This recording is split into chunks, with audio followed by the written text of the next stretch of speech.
Dictation start होगा 5 second बाद। Start. देश के अलग अलग हिस्सों से आतंकियों की गिरफ्तारी ने एक बार फिर सुरक्षा संबंधी चिंताओं को बढ़ा दिया है। विराम।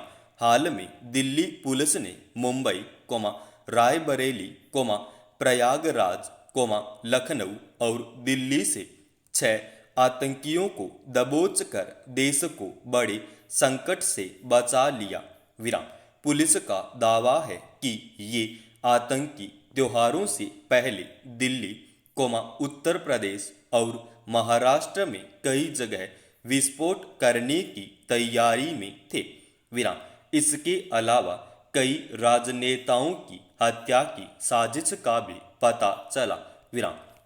इससे यह तो साफ हो गया है कि भारत में एक बार फिर बड़े पैमाने पर अशांति फैलाने की साजिश रची जा चुकी है। विराम। आतंकी बस मौके की तलाश में थे। विराम। अगर पुलिस समय रहते इन्हें नहीं पकड़ती तो किसी भी दिन मुंबई बम कांड जैसी तबाही देखने को मिल सकती थी। विराम। हालांकि गणतंत्र दिवस, स्वतंत्रता दिवस, त्योहारों व अन्य विशेष अवसरों पर देश को दहलाने की कोशिशें पहले भी होती ही रही हैं। विराम। लेकिन पुलिस और सुरक्षा एजेंसियों की सतर्कता आतंकियों के मंसूबे को नाकाम करती रही है। विराम। ज़्यादा चिंता की बात यह है कि हाल में पकड़े गए आतंकियों के तार पड़ोसी देश पाकिस्तान से जुड़े होने की बात सामने आई है। विराम। पुलिस का दावा है कि ये सभी आतंकी पाकिस्तानी खुफिया एजेंसी आईएसआई के इशारे पर अपने मिशन को अंजाम देने में लगे थे।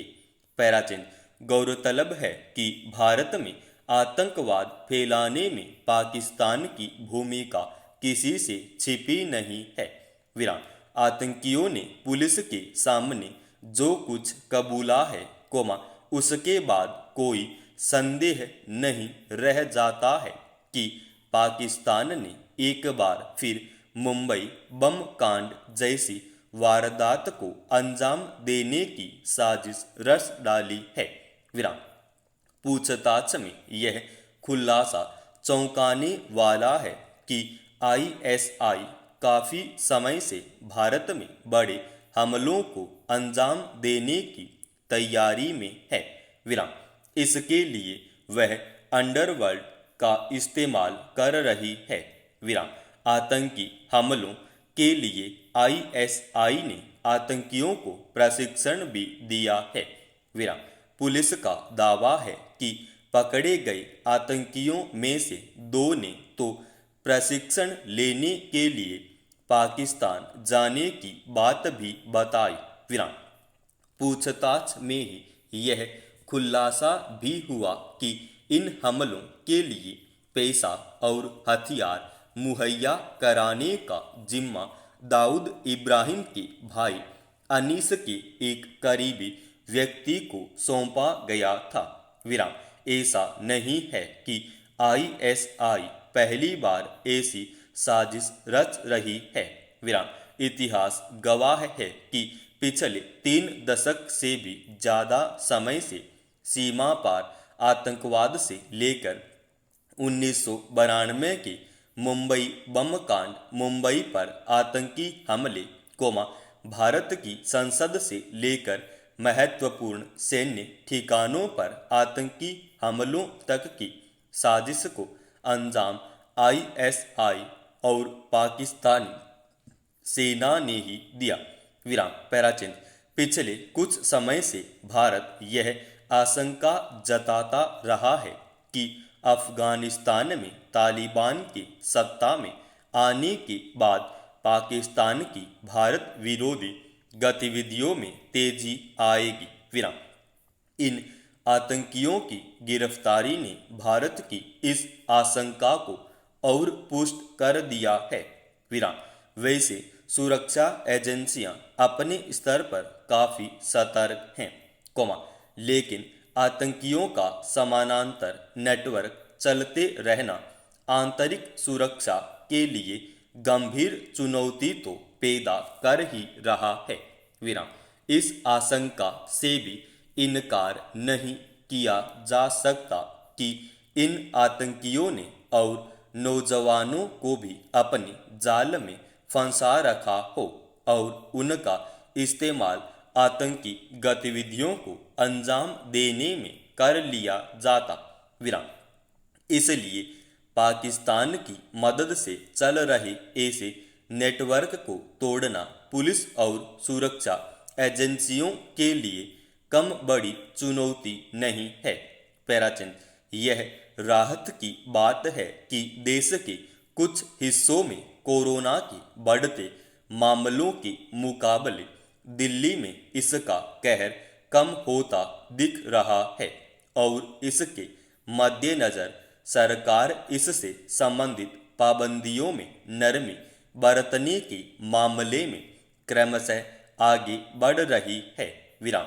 लेकिन पिछले करीब 1.5 साल के दौरान कोरोना संक्रमण की जैसी प्रकृति देखने में आई है, उसमें यह ध्यान रखने की जरूरत होगी कि कोई ऐसी लापरवाही न हो जिससे स्थिति फिर बिगड़ जाए।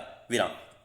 गौरतलब है कि दिल्ली में सरकार ने 1 सितंबर से स्कूल, कॉलेज और कोचिंग संस्थानों को खोलने का फैसला किया है। विराम।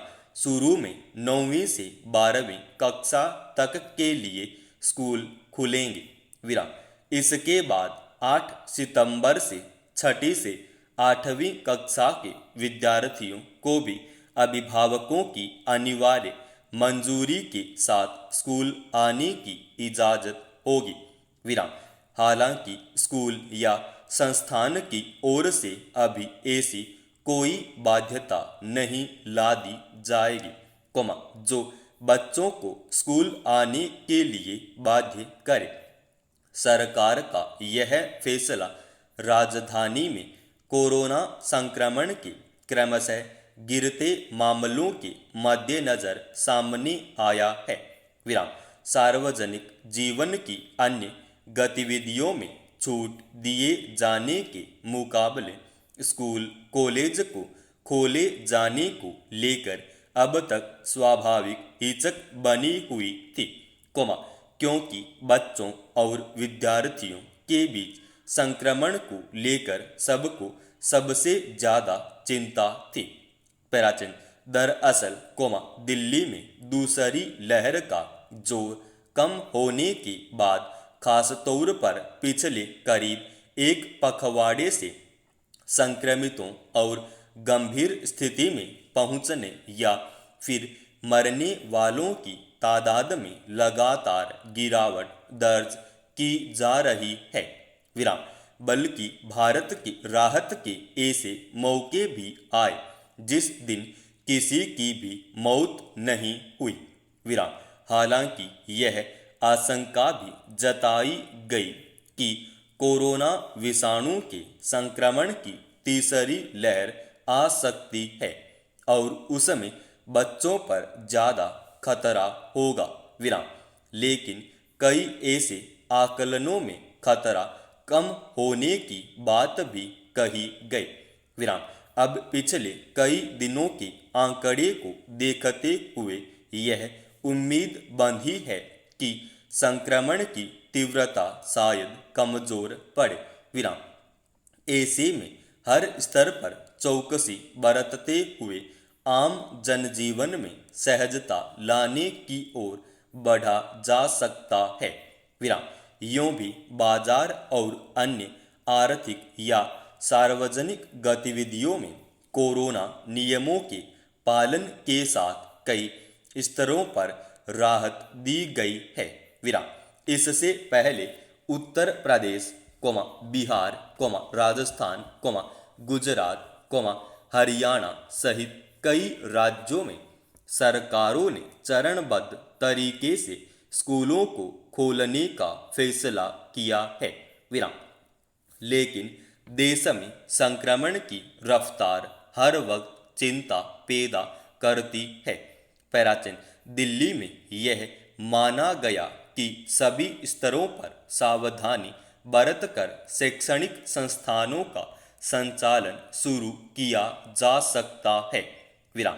शायद हाल के आंकड़ों के आकलन के आधार पर दिल्ली आपदा प्रबंधन प्राधिकरण और विशेषज्ञ समिति ने दिल्ली में स्कूल, कॉलेज और कोचिंग खोलने को लेकर ताज़ा फैसला लिया।